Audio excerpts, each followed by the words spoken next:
Cik tu sver? Kāds sver 45 kilo, kāds 120 kilo, lai vai kādi 3 kg plus mīnus ir tavs mikrobioms, tas, kas dzīvo mūsu 9 metru garajās zarnās. Baktērijas, labas un sliktas, kuras atbild par to, kā jūtamies, kā izskatāmies un gal galā, cik ilgi dzīvosim. Vai mēs varam ietekmēt mikrobiomu sastāvu? Izrādās, ka varam. Par to arī šī saruna ar Anci no uzņēmuma Valens Nutri, kā tas strādā, kā par to domāt un gal galā, ko praktiski darīt.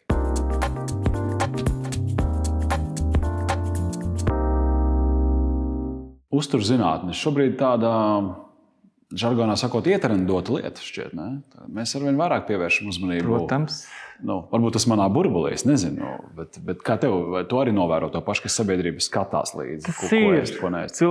Cilvēki tam sako līdzi un vēl jau vairāk tagad pēc Covid pandēmijas, kad veselībai tiek daudz lielāka nozīme pievērst, meklē risinājums, un tas pats pamats jau ir uzturā, jo tas kādreiz vairāk tas bija aiziet no ārsts un zāles, bet principā tas zāles jau ir mūsu uzturs, ko mēs uzņemam, tas jau mūs veido.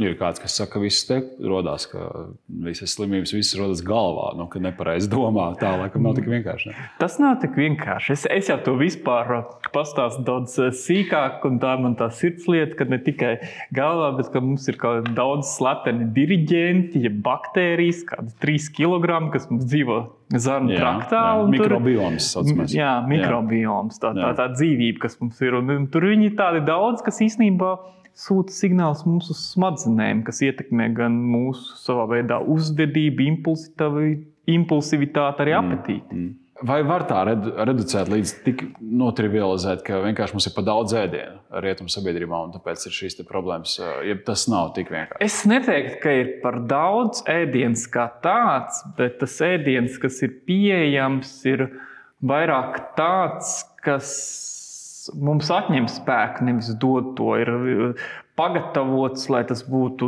ilgāk būtu derīgs un ātrāk, un viss tā mūsdienu arī rietumu steiga, lai tas būtu pieejams. Ja mēs paskatāmies, kur viņš ir, bet ir jāzina, kas tieši nepieciešams ir. Es neteiktu, ka viņš ir par daudz, es teiktu tā, ir, kvantitatīvi ir labi, bet kvalitāte ir nogājusi uz ne to labāko pusi. Jā, jo tad plaukta tas ilgums, jo izdevīgāk, ka tas ir garāks un tā.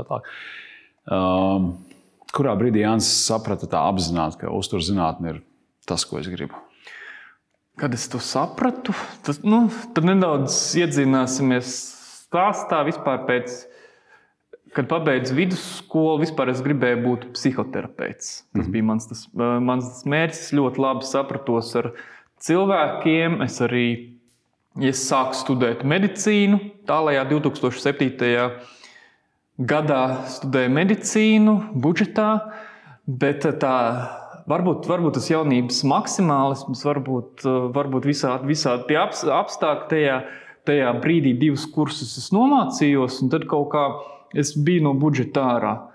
Un nevēlējos būt tā kā mammai, tēvam, kā sloks, un tad meklēju kaut kādu alternatīvu. Tad tur skatījos fitness vai psiholoģijas studijas, un tad parādījās tāda jauna studiju kursu uztura speciālists. Un man tas likās kaut kas ļoti saistošs, jo arī, ka medicīnā studē bija tāds priekšmets atkarības klīniskie aspekti. Tur arī rakstīju par kompulsīvo pārēšanos un tās sekām, un man arī, tā gadījums ģimenē, kas man likās ļoti saistoši, un tā es pastījos uzturs, nepilna laika diena, restīvi mācības ceturtdienās un piekdienās, un iestājos 2010. Gada rudenī un 2011. Gada pavasara semestrī uzsāk savus studiju gaitas.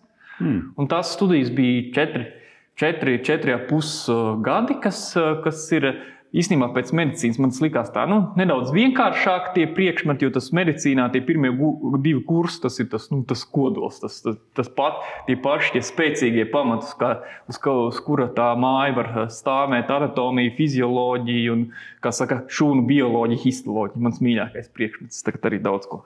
Man patīk zīmēt visu šūnu līmenī, un tad bija uzturs, un pēc bakalaura pabeigšanas es uzreiz iestājos maģistratūrā, uzturzinātni, tāda starpaugstskola programma, kur ir Stradiņu universitāte, Latvijas universitāte un tobrīd lauksaimniecības universitāte, kas tagad ir dabas zinātņu universitāte. Principā aizgāja tādu, ja pirmais bija vairāk tāda kvalifikācija kā uzturs speciālists, tad šis jau izklausās vairāk zinātnisks, akadēmisks līmenis. Jo bakalaurs bija profesionālais bakalaurs un maģistrs bija akadēmiskais maģistrs. Bet es īstenībā jau atceros par to zinātni, kad aizstāvēju savu bakalaura darbu par sūkalu olbaltumvielu koncentrātu izpēti Latvijā, kas man likās tāda ļoti interesanta un aktuāla izejviela, uztur sastāvdaļa. Tad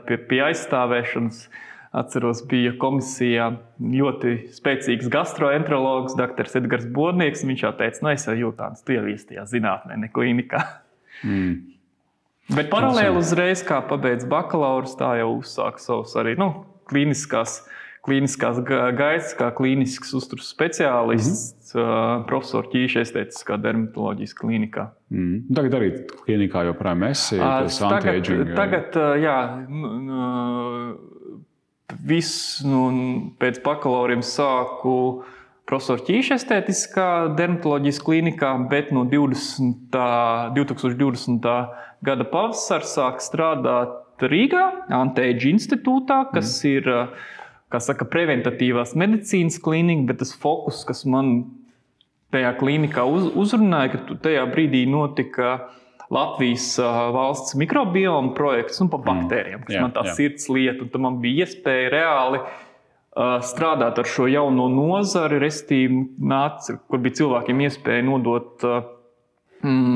paraugus un uzzināt, kāds ir viņu mikrobioms. Un tad bija praktiski pirmais speciālists valstī, kas reāli interpretē, kas tad ir tās baktērijas, kas mums dzīvo tajā zarnu traktā. Un tā ir tāda dziļa pasaule, kurā man bija pirmo reizi praktiska pieredze. Jau, manuprāt, vairāk kā 100 analīzes izanalizēts. Es teikšu, jau tās baktērijas jau zinu no galvas. Šis ir tāds interesants pagrieziens mūsu sarunā, jo šis mikrobioms daudzi pētnieki un jomas speciālisti globāli atzīst, ka tās varbūt mūsu ir īstās smadzenes bez mazoja, kas liek, tā kā tu minēji, būtu, nezinu, kā reaģēt uz kaut kādām noteiktām lietām, tā skaitā arī uz ēšanas paradumiem un tā tālāk. Un tavs produkts, kas tev šobrīd rokās, kas ir radies, cik es saprotu, arī ar LIA inkubācijas procesu atbalstu, tas risina un kaut kā ietekmē un maina to mikrobiomu. Pareizi es sapratu? Vienkāršā valodā tas ir produkts. Saknes ir senas. Tā ir izejviela, kuras arī, kā saka, radīšanā Latvijā es esmu piedalījies. Principā tā ir barības avots labajām baktērijām. Bet tas ir... Tā nav baktērija pati, tas ir ēdienas baktērija. Tas ēdīja, respektīvi... No grieķu prebiotika, grieķu valodas prebios, priekš dzīvības, barība labajām. Kas ir probiotika? Probiotika ir pati tā labā baktērija. Tas ir tas, kas kefīrā. Jā, kefīrā ir probiotika. Dzīves, labas pienskābes baktērijas vai arī aptiekās pieejams jogurta kapsulas. Tas arī ir ok, cik es saprotu. Tas ir labi un tas ir ļoti izplatīti un populāri, bet no manas tādas dziļākas zinātniskas loģiskas, kas es viņus dēvēju par tādiem tā kā labiem turistiem, jo es nedaudz runāšu svešvārdos, jo tās ir eksogēnas probiotikas, jeb ārējas. Mēs viņus iedzeram, un viņas mūsos nesavairojas. Viņas tā kā turisti izdara savu labo darbu. Tā kā aizbrauc vasarā, piemēram, tur uz Spāniju, palasa zemenes, tur fēni jauka, vai ne zemenes, bet vīnogas, un tā brauc apakaļ, labais darbs izdarīts, bet aizbraukts ir mājās. Un tā līdzīgi ir ar probiotikā manā skatījumā. Savukārt, ja tu dod prebiotiķi, tad tā baktērija, kurai garšo šī lieta, viņi saka, šeit ir labi, mēs te uzkavēsimies. Jā. Un vairosimies. Vairojās. Viņi pabaro mūsu pašu probiotikas, komerciālās probiotikas, kas mūsos ir iekšā. Restīvi mēs dodam, es kā uzturu speciālists, māku pabarot cilvēku mūsu pašu, bet arī zinu, kas garšo tām pašām baktērijām. Parādi, kas tur ir iekšā. Es tagad domāju, es tagad kā lietotājs esmu saņēmis savā omnivā vai kur Tas tagad dara vaļā, kas tur ir kaut kāda pulverīša. Jā. Ko es viņu atšķēdu ar kaut ko? Viņu var atšķaidīt, viņu var tāpat atplēst, izdzert tāpat, jo viņš ir salds, garšo gandrīz vai kā cukurs, kaut kāds 80% no cukura salduma. Var pielikt tējai, kafijai, viņš ir termostabils. Es pat veicu eksperimentu Latvijas universitātē, kur tāds iekārta, kur var ļoti lielu karstumu radīt, un es varu pateikt, tur pie 700 grādiem pat molekulārā līmenī tas saites nesadalies. Tā kā var, Mums bija tējā droši, vai ne? Jā, kā saka, karstai kafijai, tējai pat piedos nedaudz garšu. Labi, un tad šo regulāri lietojot, šīs te jau nevis tās viesu baktērijas, bet tās, kas mūsos mājo, viņas sāk justies labāk un vairoties? Viņas sāk vairoties, bet arī interesanta lieta, ja mēs viņu uzņemam ar tām viesu baktērijām kopā, tās viņas arī kamēr strādās un veiks labo darbu, arī apēdīs. Jo tas, kā saka, tā ir simbiotiska iedarbība. Tad šo dzert ar kefīru kopā ir labi vai nav labi? Labi. Tas būtu labi, jā. Tas ir garšīgi. Okay. Un garšīgi. Labi. Tie procesi pieņem diezgan sarežģīti. Mēs arī mēģinām tādos tēlānos izteiksmes līdzekļos runāt. Kas ir ilgtermiņa iegūms cilvēkam viņa pašsajūtā veselības stāvoklī? Ilgtermiņa ieguvums... Es teiktu vienkārši, ka svarīgākais, kas tagad ir aktuāls, ir cilvēka imunitāte, jo produkts tika komercializēts tieši Covid laikā, un tas tāds, lai bišķiņ tā mēs saprastu, kā tas radās, jo man sanāca tāda situācija, ka man pašam visas baktērijas bija beigtas. Kā tas notika, 20. gada vasara, ērts iekoda, laimes slimība. Ja ir laimes, tad ir jālieto antibiotikas. Antibios pret dzīvību, nokauj visu, ir labojas slikto. Un mēnesi lietoja tās antibiotikas, teiksim tā, nebija tas dzīves prieks, jutos tāds reāli tukšas, protams, teorētiskā līmenī to sapratu, bet protams, izmantoja savu zināšanas un to dzīvību atjaunoja. Tas deva apakaļ to dzīves sparu. Ko tieši darīt, jo produkts vēl nebija? Izēvielu jau biju es izgudrojis tu jau zināji, ko lietot. Pirms tam, jo tā izēviela, kas ir produktā, kas ir galaktoligossaharīdi. Tāds sarežģīts vārds, principā, mācas piena cukura analogs bija. Mācas piena cukura analogs. Jā. Tas ir tas pulverīts, kas tā ir. Jā. Viņš ir sastopams. Kur tu viņu dabūni? Taču ne jau no mācas piena. Nē, viņu es nedaudz tāds stāsts, kā viņš vispār pirmo reizi pasaulē viņš radās Japānā 60. gadu beigās. Kāpēc radās šī galaktoligossaharīdi? Japāņi bija pirmie, kas to, kā saka, radīja. Tāpēc, ka pēc otrā pasaules kara bija daudz strādājošas māmiņas un nevarēja nesanāt savus bērnus barot ar mācas pienu. Un pirmie mācas piena aizstājēja maisījumi, viņi bija principā piena pulveris ar taukiem, tiem mazuļiem tiem zīdaiņiem bija slikti. Un tad Japāņi pētīja un atrada to trūkstošo komponenti, kad baktērijas, barība baktērijām, kaut kādi salikti ogļhidrāti, kas nav domāti mums cilvēkam kā tādam, un tad pētīja un atrada biotehnoloģisku metodi, kā to uzsintizēt, restīvi radīt. Tas ir, jo mācas piens satur laktozi, kas ir pamats gotiņas piens arī satur laktozi. Un tad bet biotehnoloģiski tika atdarināts tas, kas, kā mācas piena dziedz, arī rodās tie mācas piena cukuri. Un tā Japāns pirmais viņus uztaisīja, un pielika, un tie mazuļiem bija labi. Un tā izēviela kļuva par sastāvdaļu jeb zīdaiņu. Tajās, ko dod tā, ka nevar barot ar mammas pienu. Un tad nāca tālāk, tad izgudroja vēl amerikāņi, holandieši, Anglijā tas arī tāda, bet tas ir tā kā sieru. Katrs nedaudz savādāks, nekur vienu neuztaisīšu. Un tad man bija pēc bakalaura pabeigšanas bija iespēja strādāt Latvijā uzņēmumā Baltic Dairy Board, kas ir piena pārstrādes uzņēmums. Tur, kā saka, ne tikai tur ražoja sieru, un tā tas bija tāds dziļākas, restīvi tur koncentrēju olbaltumu, proteīnu, un tad tur krējums, protams, tika atdalīts. Tur viss tika frakcionēts membrānu līmenī, bet pāri palika laktoze, permeāts saucamais. Kur tagad ir kā tāda nepopulāra, jau ir populāra, man liekas, bez laktozes. Man šķiet vajag bez laktozes. Tad tu paņēmi to laktozi un tur atradu. Un restīvi tur domāju, atradu, ka sākumā bija domāts taisīt sīrupu bez laktozes. Tad skatījos, ko tādu vērtīgu un galaktoligossaharīdu, vienu no vērtīgākajām izēvielām. Un tad, protams, tas tapa Eiropas projekts un tika... Uzņēmumā vai ar universitātes sadarbībā? Ar universitāti arī, gan uzņēmums ar kompetenču brīnišķīgi, kur ir gan industrija, gan industrija. Un principā tā bija tā iespēja gan iekšā, kā pētniecības un attīstības vadītājiem koordinēt to procesu, gan sadarbībā ar Latvijas universitāti. Un liels paldies doktoram Armandam Vigandam no Ugļhidrātu biokonversijas laboratorijas, ar kuru mēs roku rokā šo procesu radījām. Jā, labi.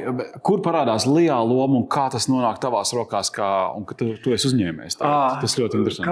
Kā tas viss nonāca līdz restīvi, tā bija tā pagātne, kā ietvaros tika radīti šie galaktoligossaharīdi kā izēviela. Tas ir zīdaiņu pārtika, un tā izēviela tas tā vēsturiski ir gājis.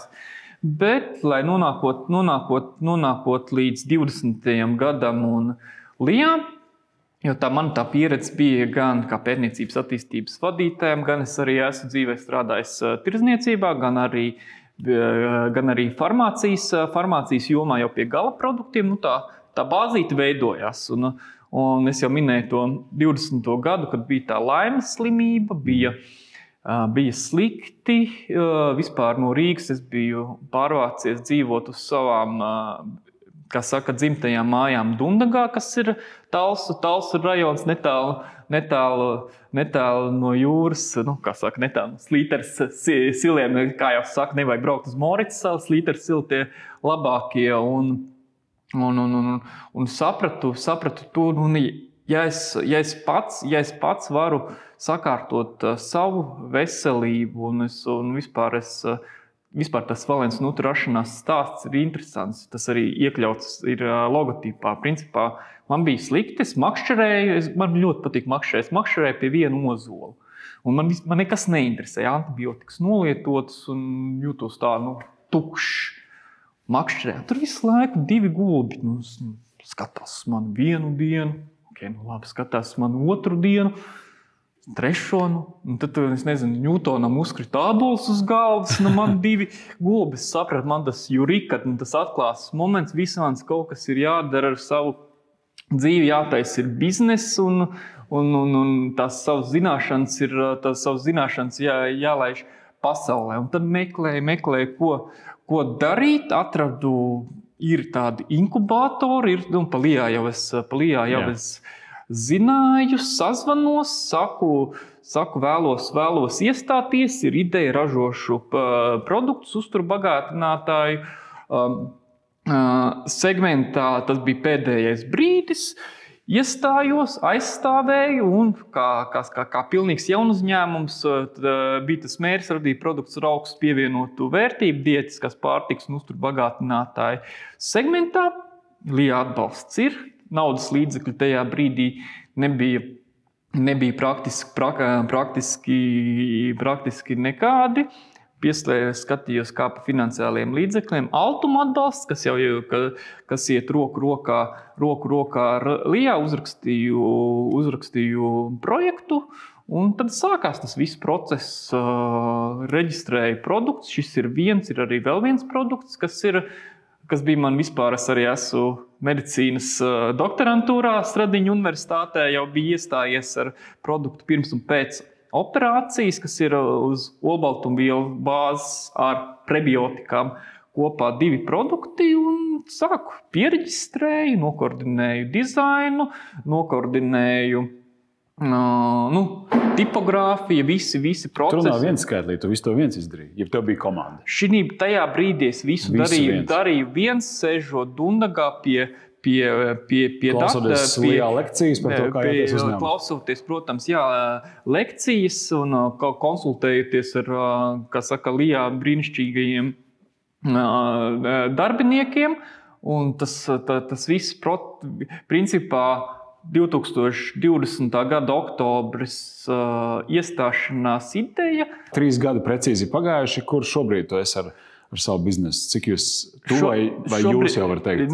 Tagad jau ir komēni šī brīdī no tā brīža, kad atveda pirmo pusfūra produktiem paciņām, kurus pakoju, tirgoju, neko nesapratu, ir jau samērā spēcīgs e-komercijas jomā ar apgrozījums tik cik sākumā mēnešos 3 produkti realizējās, tik tagad apmēram 1 dienā realizējās. Un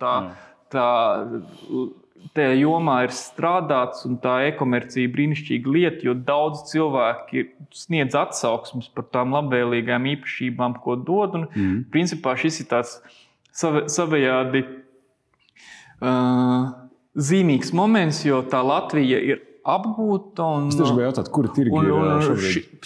Šobrīd ir Latvija, pēc praktiski no nākamā, no šī mēneša otrās puses jau, oktobra beigas, novembra sākums tiks Vācijas tirgus palaists vaļā. Kāpēc Vācija? Ich spreche sehr gut Deutsch. Deutsch ist mir, man patīk vācu valodu, saprotu, un es jūtu, ka tas ir tirgus. Plus arī tur izmērs ir pilnīgi cits. Ļoti labi, tāda ambīcija. Un tad kāpēc nevar uzreiz visas pasaules valsts? Tur ir kaut kā jāreģistrē tās lietas, tas produkts? Reģistrēts ir Latvijā. PVD, pārtiks un veterinārā dienesta atļauja ir, līdz ar to šos produktus var realizēt visā Eiropas Savienībā. Sāksim ar Eiropas Savienību. Ja mēs gribam tālāk ārpus Eiropas Savienības vai Ameriku, tur jau ir jauns reģistrācijas process, bet sāksim 500 miljonu cilvēku arī ir neslikts tirgus. Aha, ļoti labi. Nobeidzot mūsu sarunu, ko tu novēlētu cilvēkiem, kas tevi klausījās šīs sarunas laikā, jutās iedvesmot par tavu stāstu un labprāt transformētu un attiecināt to uz sevi? Kas būtu jāņem vērā, kā būtu jādomā, lai kļūtu par uzņēmēju? Nebaidīties,